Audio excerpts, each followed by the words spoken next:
How to use Alibaba's inspection service.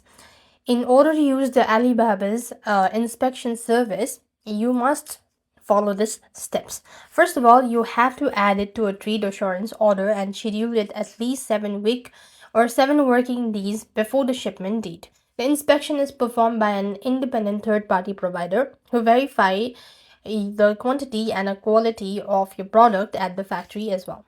So the process for adding the managing and inspections include: when negotiating with your supplier, make sure you both agree to use Alibaba's Trade Assurance service. When placing the order, you can add the inspection service directly. After which, you need to add the inspection service. If you have already placed the trade assurance order, you can add the inspection service from the order detail page.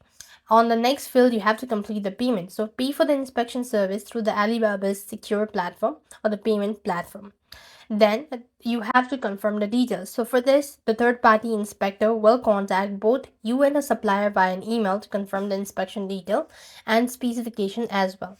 On the next field, this inspector visits a manufacturing facility to perform the check. The different types of inspection available include initial production inspection, during product inspection, and final random inspection, and a container loading check as well.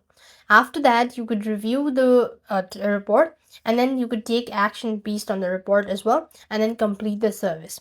This way, you'll be able to use Alibaba's inspection service. That's it. I hope the video was helpful. Make sure to like, share, and subscribe. Thank you for watching. See you in the next video.